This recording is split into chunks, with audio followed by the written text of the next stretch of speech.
thrifting ain't easy, unless you're watching me.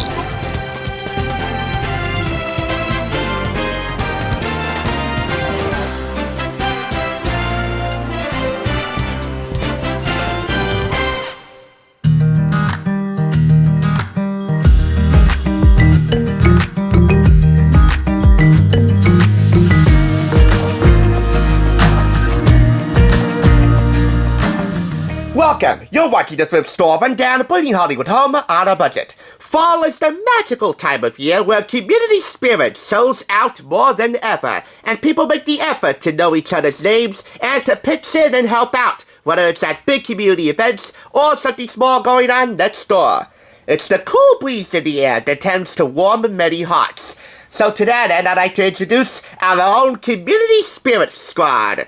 Pop culture entities across many different communities in this realm that can help you foster or strengthen your relationship with your own community, big and small. We begin by creating our own community through the power of food. And to that end, we turn to the Hearty Boys, business partners, life partners, Chicago caterers Dan Smith and Steve McDonough, aka the Hearty Boys, winners of the very first season of the next Food Network Star, and inheriting their own show in the process. Party Line with the Hearty Boys. Out of that came their first cookbook, Talk With Your Mouth Full, retailing in the US for $27.50 and in Canada at $33, purchased in hardcover for $3 from Book Barn in Denville. These Hearty Boys may not solve literary mysteries, but they sure are great at demystifying party throwing, and you're about to see the fruits of their delicious prowess. After an introduction by the authors and a Dear Reader section, which brings you up to speed on how they started their catering business and their next Food Network Star journey, we get right to the food. Past hors d'oeuvres, buffet hors d'oeuvres, starters, main dishes, side dishes, desserts, and libations. 7 food chapters, along with some sample menus with timelines. I'll be highlighting one recipe for each chapter, as per our MO. And we begin with shaved ham on cheddar shortbread with apple jam. By the way, I also want to lean a little towards the fall side of this video. After all, we're in autumn season right now, so it'd be in my best interest to highlight certain foods that shine the best in the fall, like apples.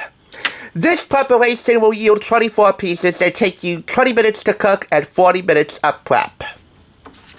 Next up, Gorgonzola fig and pecan or pecan cheese terrine. Pecans or pecans. How do you really pronounce that word? I guess it depends on the occasion. If you're using pecans in an everyday recipe, or if you're leaning more towards holiday fare, as I'm trying to do with this section without rushing the holidays, you might pronounce it pecans for that extra fancy touch. In any event, this will yield 16 servings and take you half an hour to do. Many recipes coming with make-ahead tips, such as this one, the terrine can be made up to a week in advance. Many recipes can be made a few days or a week in advance of whatever party you want to throw.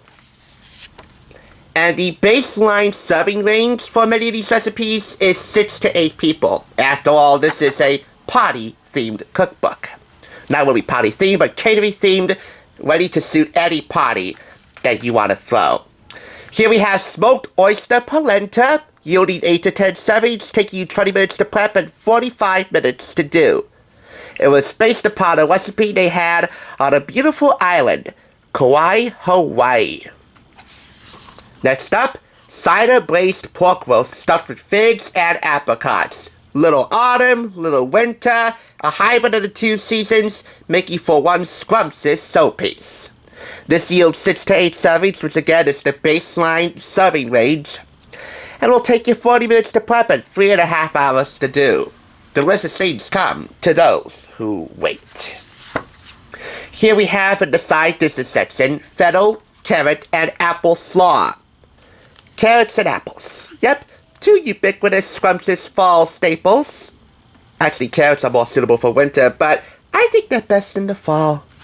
In any event, again, this yields 6 to 8 servings with 20 minutes of prep time, 30 minutes inactive rest time, which is also critical for all the flavors to meld together.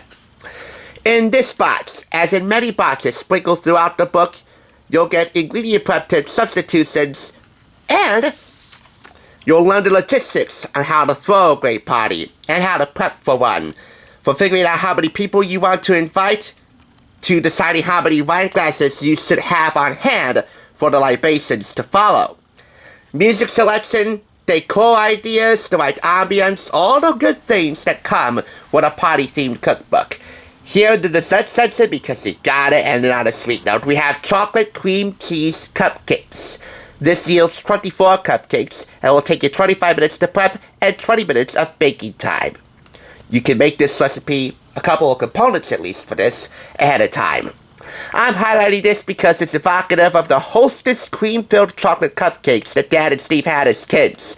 And while they're mighty fine, my heart belongs to the Tasty Cake buttercream chocolate cupcakes. You know, with buttercream icing on the top and inside. Oh, goodness. I adore them. What was your favorite chocolate cream cheese cupcake you had as a kid? Or did you make your own? Let me know. Finally, we have here pomegranate thyme cordial, or cordial. I guess that too would depend on the occasion that you'll be serving this, cordial or cordial, if you want to get fancy. No need to get fancy on everyday occasion, but if you want to do it, have at it. This yields 1 quart. And about those sample menus, well, they came about because of an incident involving a friend named Karen O'Grady. They wanted to refer to her as Jane and not her real name, Karen O'Grady. Oh well.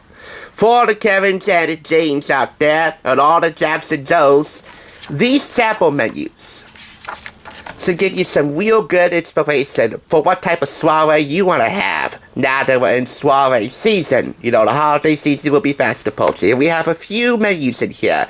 Comfort food with friends, an Italian-inspired buffet dinner, a seated dinner party, sports Sunday, pre-event cocktails and afternoon garden party, a swank cocktail party, a brunch buffet, make-ahead dinner party, an elegant vegetarian dinner, and a dessert party. 11 menus in all, with timelines spanning 3 days, so that you can get a leg up in doing a lot of prep for a good many of these recipes. By the way, if you invite the wrong Karen to any of your soirees, you know, the type of Karens out there that give the other Karens a bad name, your party would be shut down in a snap. So, exercise caution when deciding which neighbors and which strangers you want to invite to your party. Because really, through the power of food and the power of parties, you can build a little community of your own. Whether you live in an apartment, whether you live in a suburban house, or a great big mansion in the middle of scenic nowhere. Food brings people together. And this cookbook, which garnered rave reviews from Paula Dean, Art Smith, James McNair, Mark Summers, and Francine Marroquian, is delicious proof positive of that. I'm awarding it 4.5 out of 5 claps. It's no mystery why these boys wowed the judges and blew the competition away on the first season of the next Food Network star, even if they never reached Guy Fieri status. Still, the moral of this scrumptious story lies in the title. Talk with your mouth full. Party hardy, eat heartier, love the heartiest. That's how you cultivate a community. Thanks for coming to our TED Talk, even if it is with a preconceived lack of manners. Here's what's on tap for Tuesday. Time magazine called Charles Kuralt the laureate of the common man.